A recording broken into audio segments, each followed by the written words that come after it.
Bueno, como bien el pastor anticipó, venimos como iglesia en el estudio de una carta que fue escrita por el apóstol Pablo, la carta a los Gálatas. Y la carta a los Gálatas tiene que ver con que el apóstol Pablo les escribe a los hermanos que vivían en una provincia que era la provincia de Galacia. Hace unos domingos atrás, justamente el pastor Marcelo nos ubicó geográficamente, ¿no? Era una provincia de la antigua, en una ciudad romana, en Asia Menor, hoy sería Turquía. Así que el apóstol les escribe a los hermanos que vivían en Galacia una carta que queda en la palabra para nosotros y llega hoy como palabra de Dios. Y fuimos recorriendo entonces los diferentes énfasis que encontramos en este libro. Y cuando miramos el tema central del libro de Gálatas tiene que ver con la ley y la gracia y la ley, ¿no? Cada uno de los capítulos de una y de otra manera se va metiendo en este tema. Hoy quiero que pongamos el foco en Gálatas 4. Y te invito, por supuesto, a estar leyendo en tu casa esta carta, ¿no? Desde el primer capítulo hasta el final para ir sacando esta riqueza que encontramos en la palabra de Dios. No voy a poder hablar de todo el capítulo 4 porque hay tanto y había que elegir. Así que vamos a estar mirando juntos, ahí va a estar puesto Gálatas 4, vamos a leer desde el 4 al 7 como primera lectura.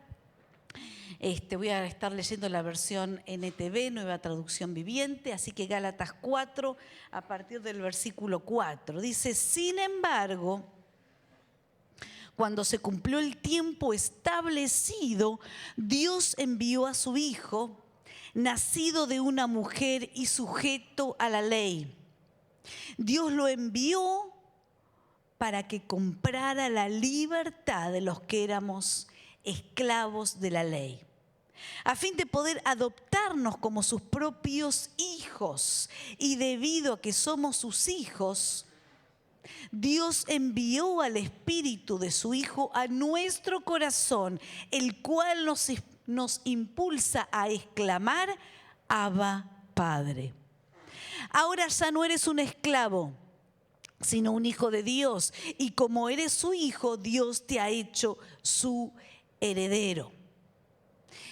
Cuando leía y releía estos versículos en Gálatas 4, dije, ¿cuánto en tan pocos versículos? ¿Cuánto? Y veía como resumida, sintetizada el plan de salvación en estos versículos de Gálatas 4, del 4 al 7. Y se me venía, viste, vos sabés que yo soy docente, se me venía un ritmo, digo, Gálatas 4, 4 al 7. Digo, para que vos después, mañana, pasado, volvamos a la palabra, Gálatas 4, 4 al 7.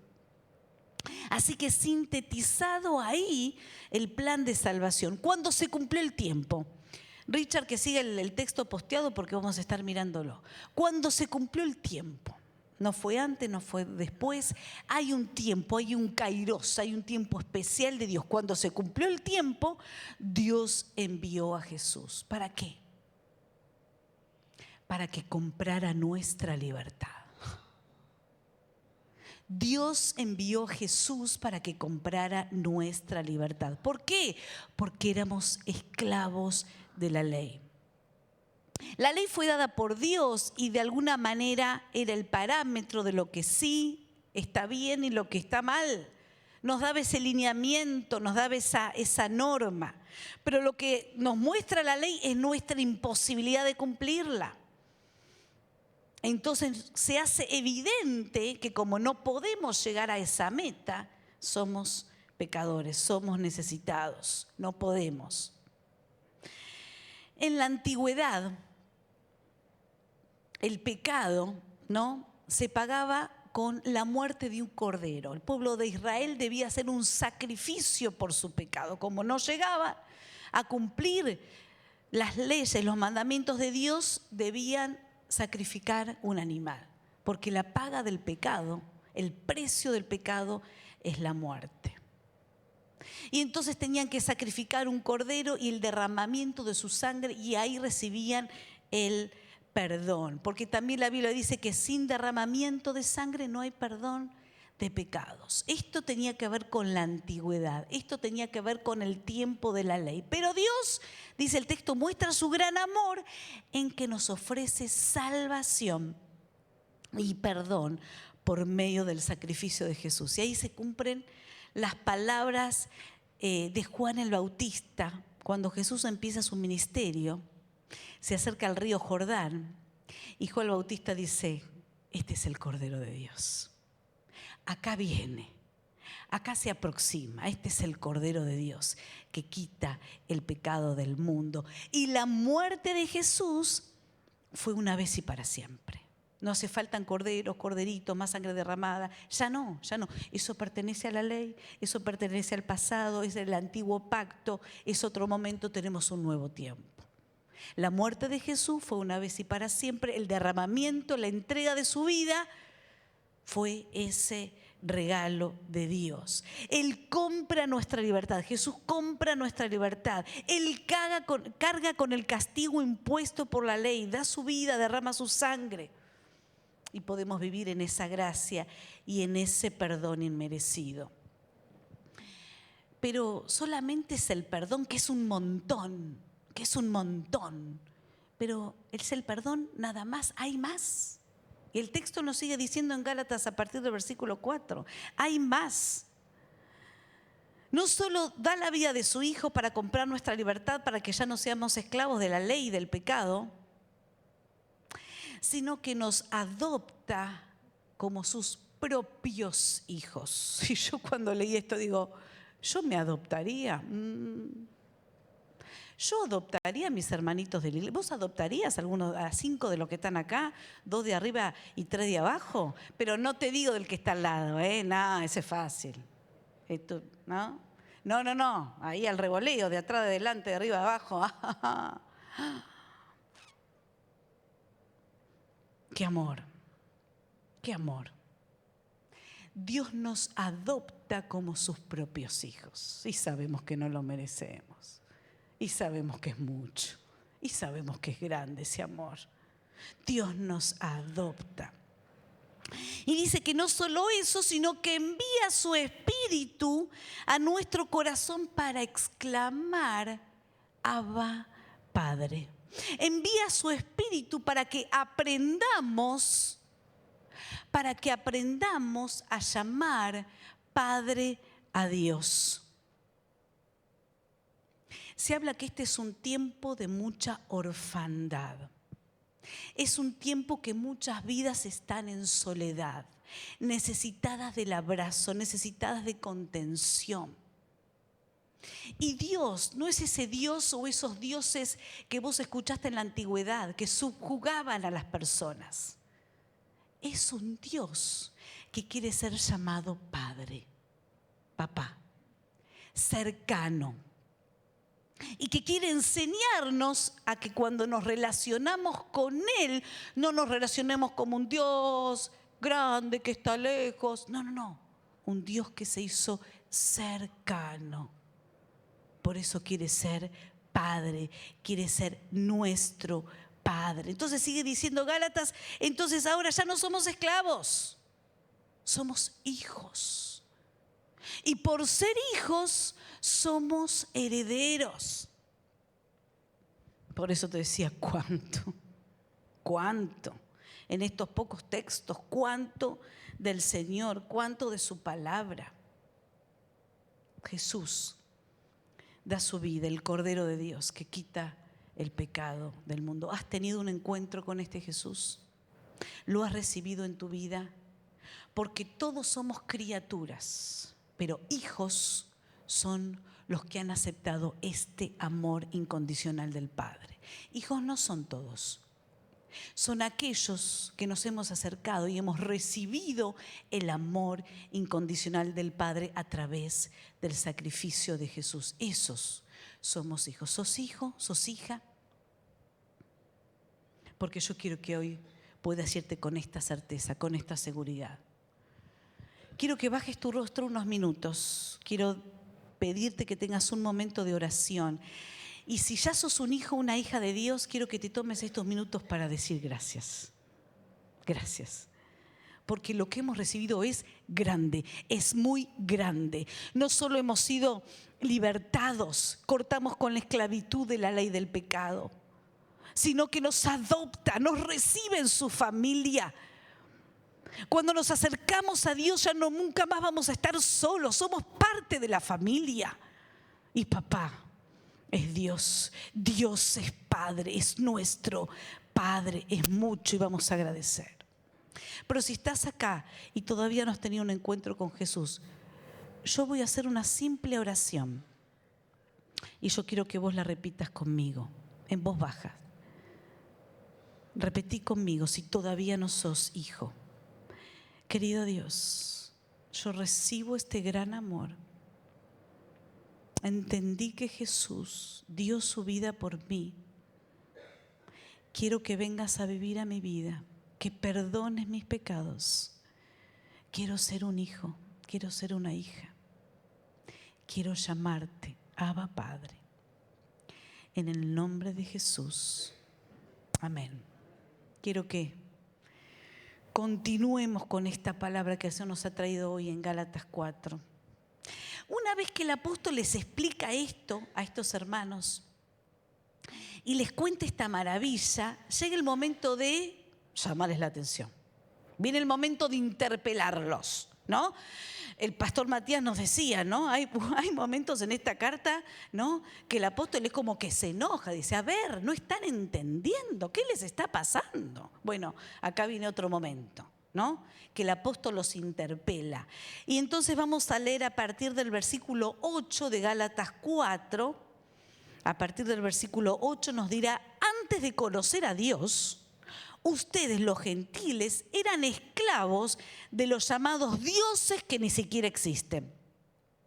Así que ahora que conocen a Dios, o mejor dicho, ahora que Dios los conoce a ustedes, ¿por qué quieren retroceder y convertirse otra vez en esclavos de los débiles e inútiles principios espirituales de este mundo?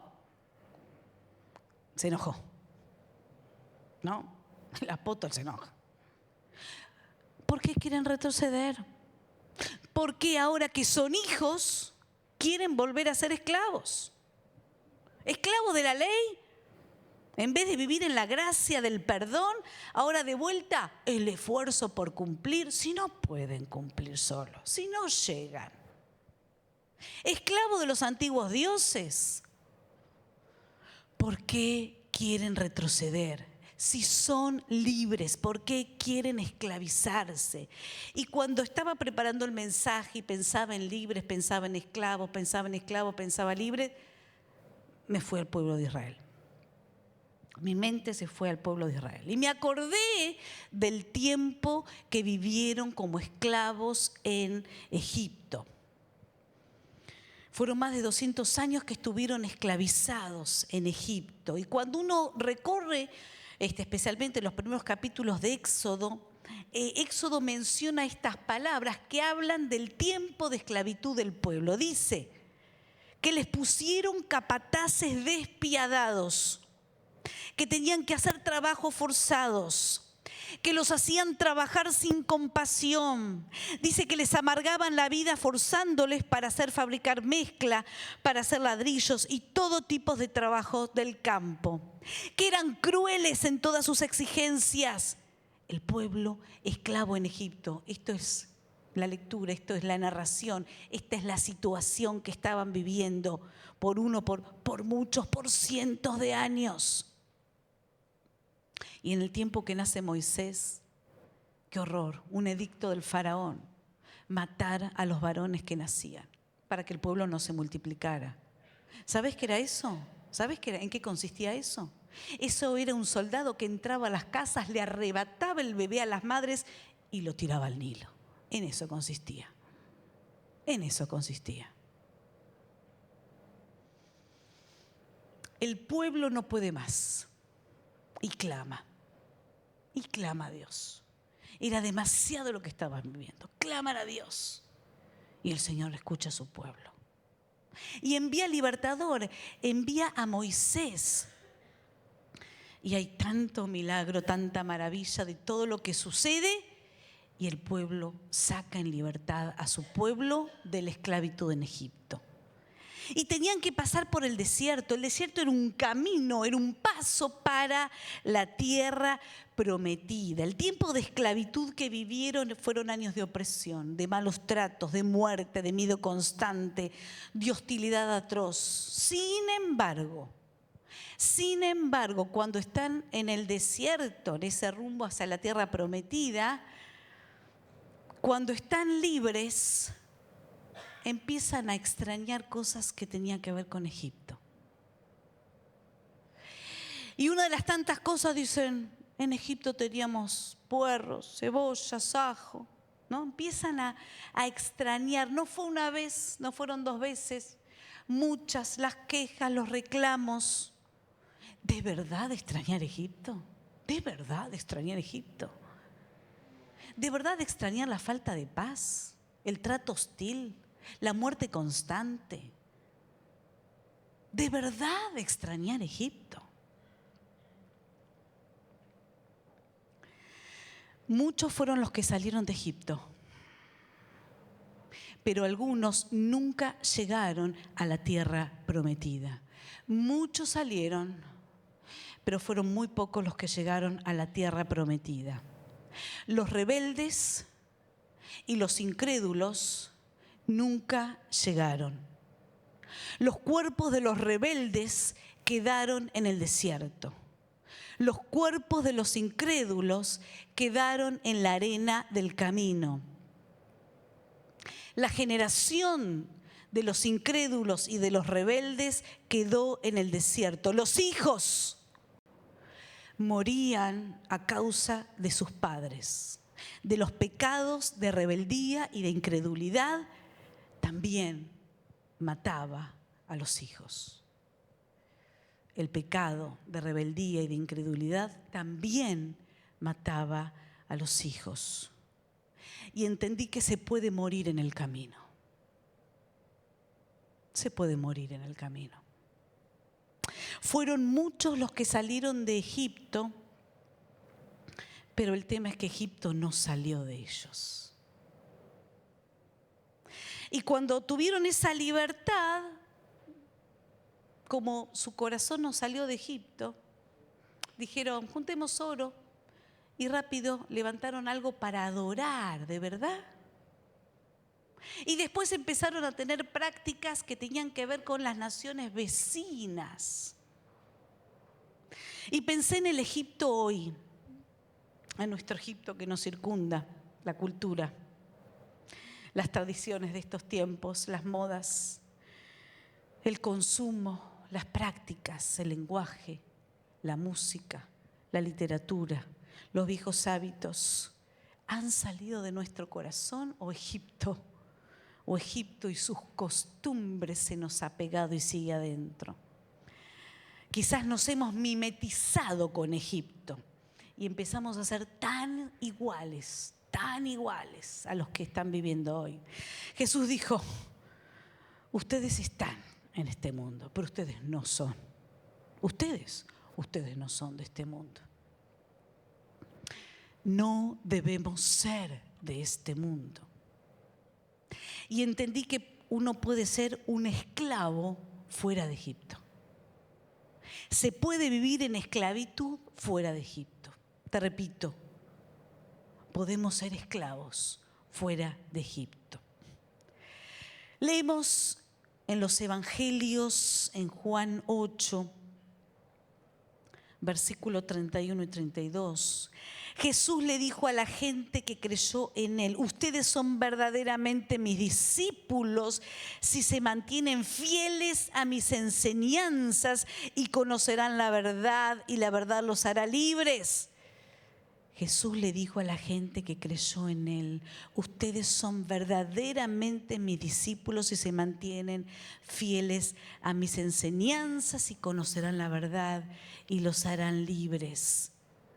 Y cuando leía esto en los evangelios, me acordé qué importantes son las palabras y los términos. En el tiempo antiguo, en el tiempo de la ley, había que cumplir. y no se llegaba a cumplir. En el tiempo de la gracia,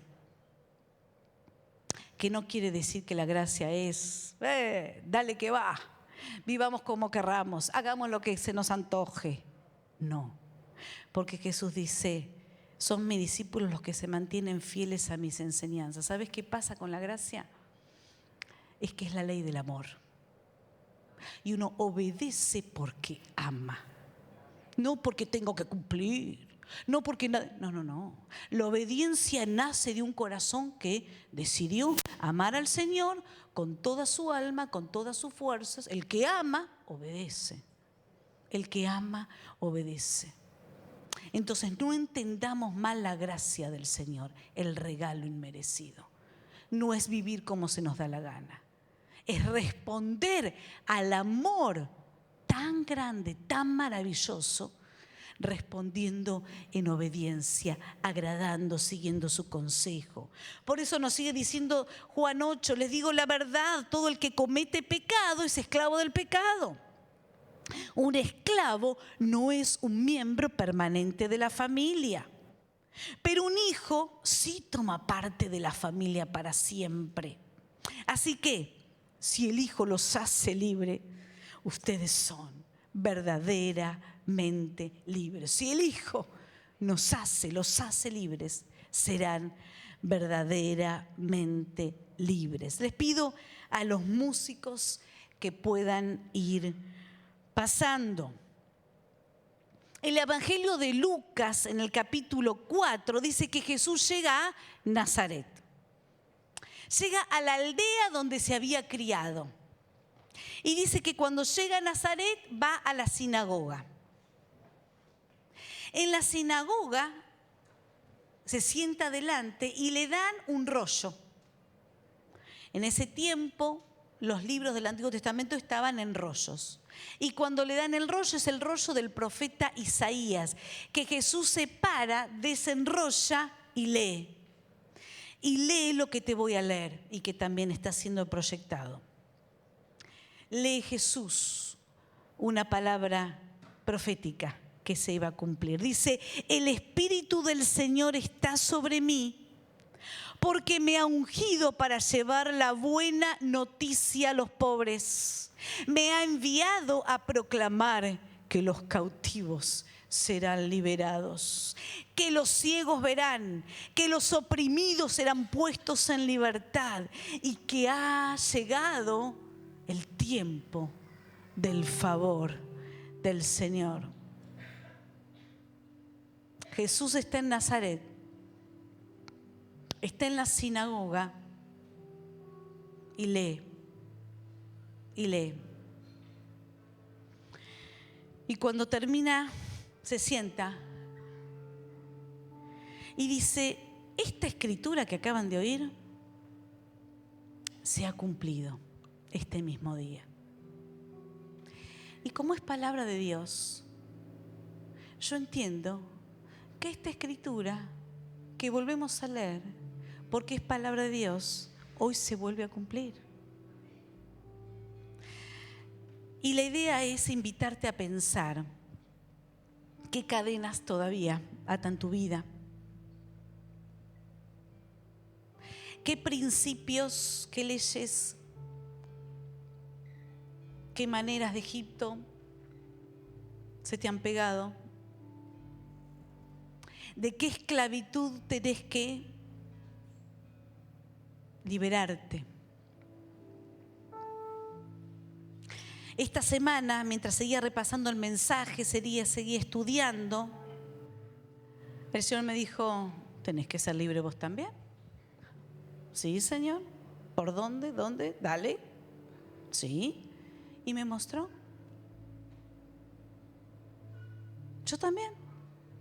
Había algo que había que cortar. Había algo que me mostró que no me estaba dejando disfrutar y tener la libertad que me quería dar. Sí, Señor. Ahí vamos. A hacer la tarea. Hay que hacer la tarea. Vamos a la tarea. Queríamos escuchar y vamos a cantar la canción Ven Espíritu Ven, porque es un tiempo para escuchar al Espíritu. y que el Espíritu revele, porque Jesús vino a dar libertad. Y muchas veces por la acción del enemigo perdemos la libertad y vivimos en esclavitud. ¿Qué te ata? ¿Qué aún te está atando? Porque hoy es día de romperse las cadenas. Yo no tengo dudas que hoy Dios va a romper cadenas. Me las ha roto en la semana y hoy seguirá siendo, porque es un Dios de poder, es un Dios de milagro, es un Dios de maravillas. Y si ha traído esta palabra es porque va a actuar a raíz de esta palabra. ¿Qué te ata? ¿La mentira? ¿Te ata el miedo? ¿Estás atado por pensamientos negativos? ¿Vivís en la deshonestidad, en la falsedad? ¿Hay vicios, hay malos hábitos que no has cortado? Este es el tiempo, este es el día. ¿Estás atado a pecados sexuales? ¿A la falta de perdón? ¿Amás al dinero más que a otras cosas? ¿Hay un mal carácter? ¿Una lengua desbocada? ¿Te atan las apariencias? ¿Vivís para trabajar? ¿Será que estás atado a un tiempo de incredulidad, de falta de fe? ¿Será que hay en tu corazón actitudes de rebeldía? ¿Qué? Es tiempo de tener claridad, porque el Señor vino a dar libertad. Así que vamos a cantar y va a ser una oración, le vamos a pedir al Espíritu